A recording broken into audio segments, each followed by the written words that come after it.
네, 박근혜 전 대통령의 정치 인생 18년 동안 복심으로 불렸던 정호선 전 청와대 제1부속비서관이 오늘 박 전 대통령 재판에 증인으로 출석했습니다.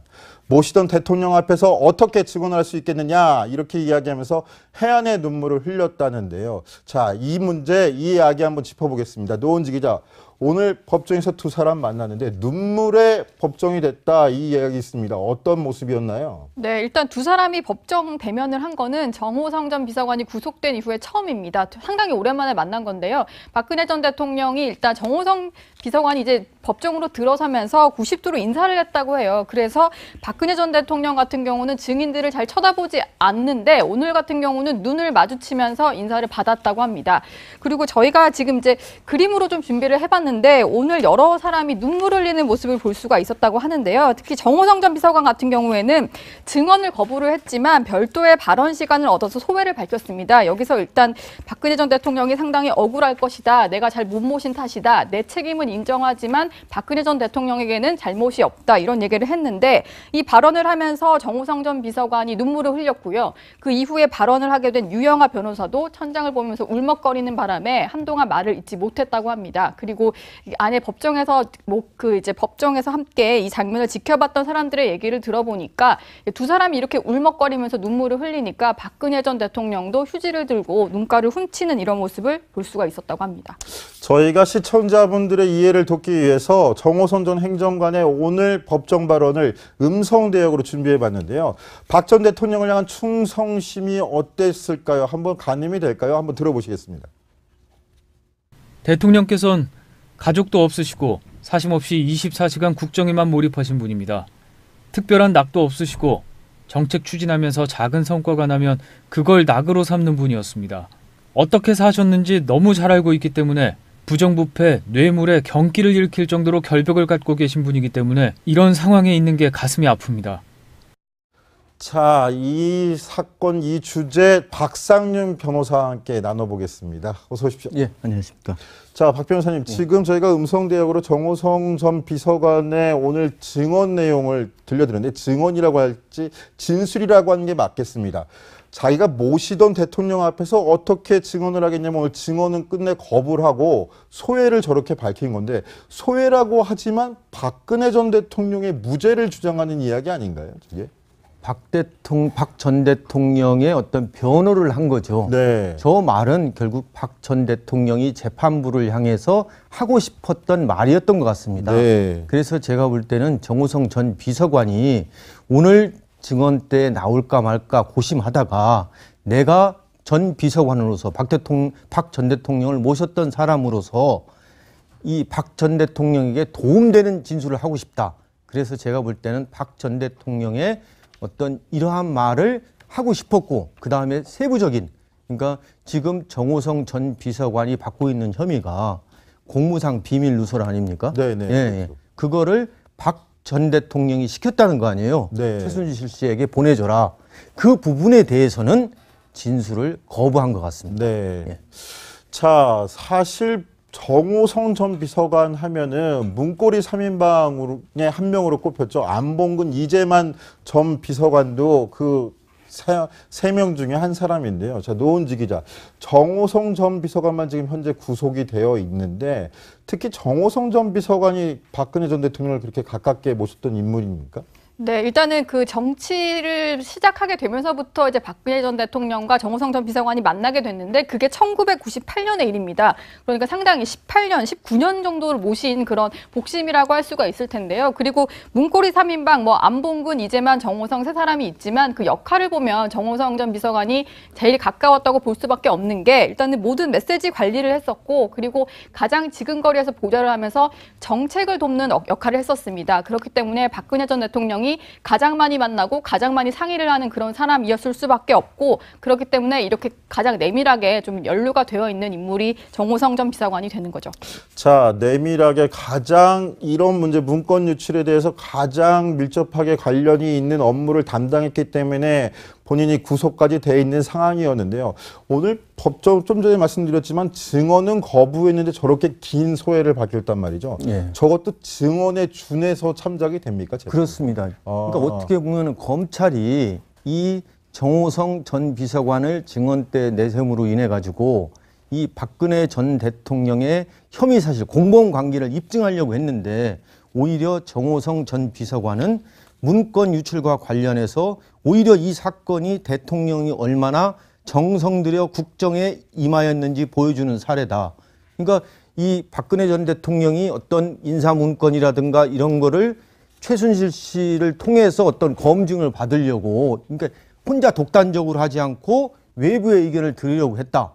오히려 박 전 대통령의 입장을 갖다가 옹호해주는 네. 발언을 한 거죠. 네. 근데 이러한 진술이 과연 재판부에 도움이 될지 안 될지는 제가 볼 때는 큰 도움은 안 된다고 생각합니다. 네. 어떤 부분에서 도움이 안 된다고 이야기하시는 겁니까? 이미 이 문건 유출이 그 문건 내용은 이 외부에 나가서는 안 될 문건이거든요. 네, 그렇죠. 뭐 인사 자료라든가 이런 거는, 그리고 시킨 것은 당연한 거거든요. 명확하게 증거가 드러나 있습니다. 그렇기 때문에 아무리 이 정호성 전 비서관이 박근혜 전 대통령을 변론한다 하더라도 재판부에서 이 공무상 비밀 누설과 관련해서 박근혜 전 대통령이 정호성 전 비서관을 통해서 시켰다는 일종의 교사 혐의에 대해서는 벗어나기가 어렵지 네. 않을까 그렇게 생각합니다. 네, 법조인으로서 그렇게 예측을 하시는데 한번 저희가 재판을 지켜보도록 하겠고요. 자, 윤수민 기자, 한 가지 더 궁금한 게 있어요.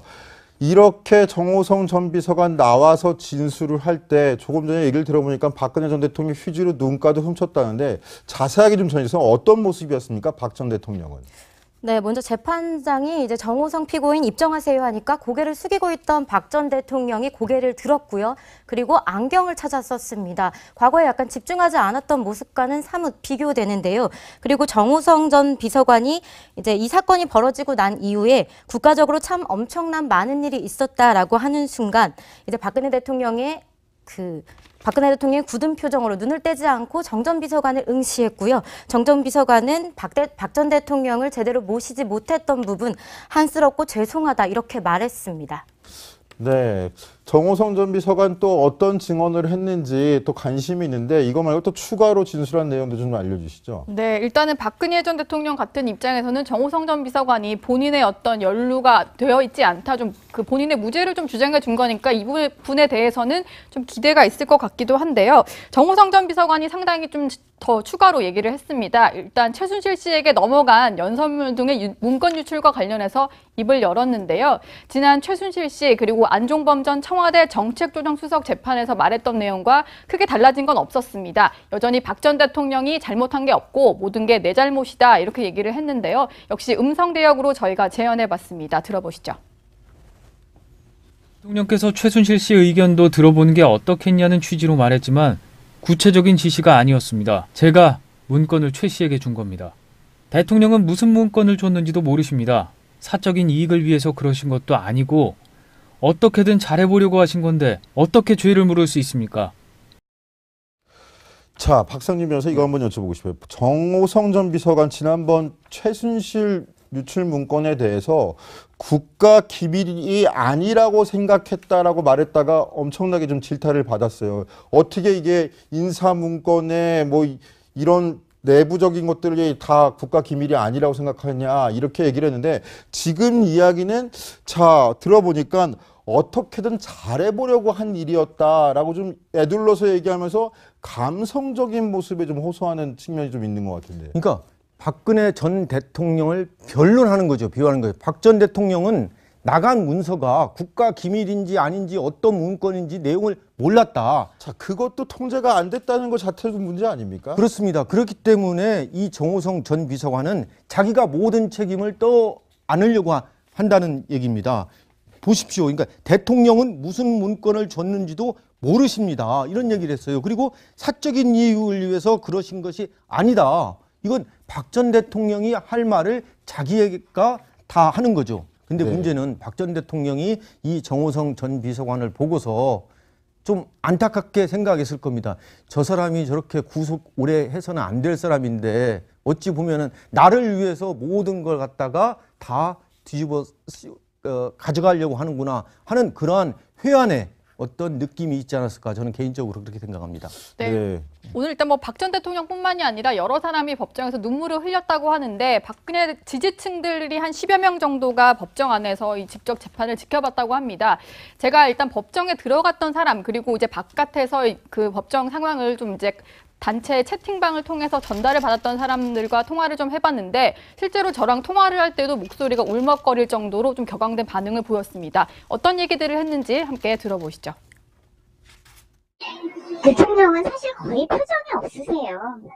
그리고 지금 이제 워낙 안색이 안 좋으시고 오늘 같은 경우에는 딴 때보다도 얼굴이 더 막 이렇게 좀 검어지셨다 그러나 굉장히 오늘은 안 좋아 보이셨어요. 또 본인이 유리하려고 증언을 좀 달리하는 사람들도 있는데 자신이 그런 거 굴하지 않고 끝까지 소신껏 못 가고 저희 친구들이 중계하고 있어요. 많은 사건이 일어났고 많은 일들이 일어났다. 저한테도 가슴 아픈 일들이 많았다. 왜곡되고 잘못 알려진 내용들이 많았다.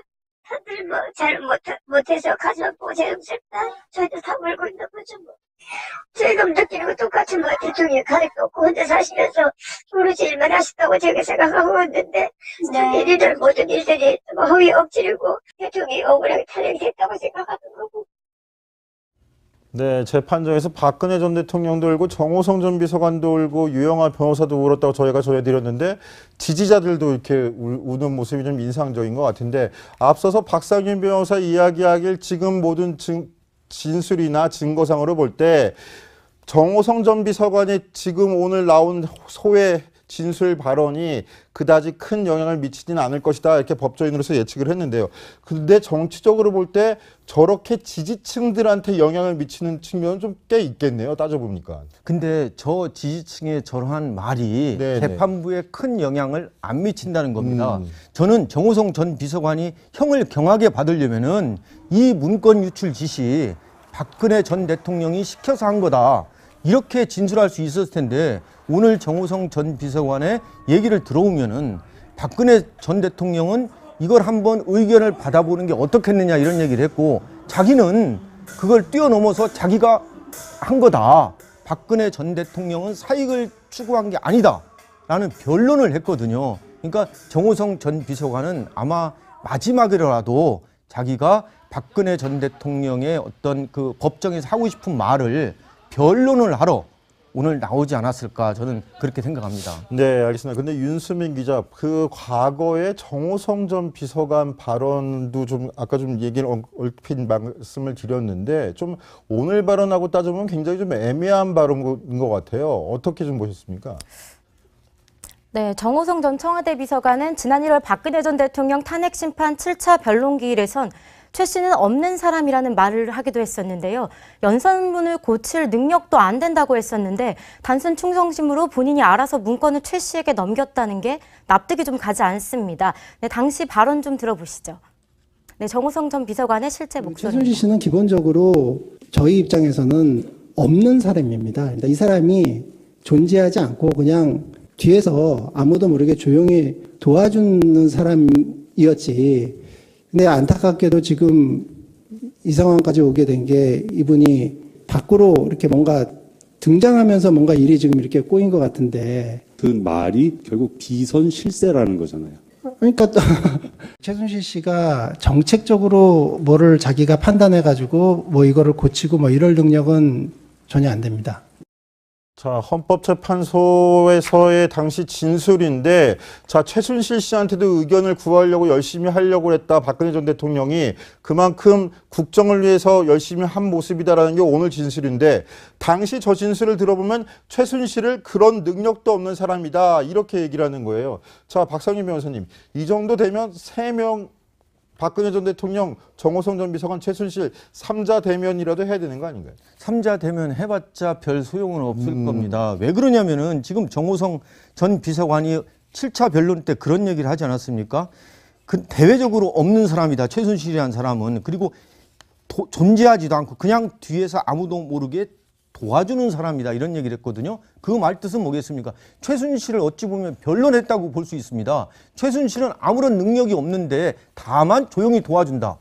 그러니까 뭐겠습니까? 그 의견만 이렇게 전달해 주는 사람이라 이런 거죠. 그래서 정호성 전 비서관은 아마 이 모든 책임을 자기가 다 떠안고 가겠다는 그런 뉘앙스가 있는 것 같습니다. 네.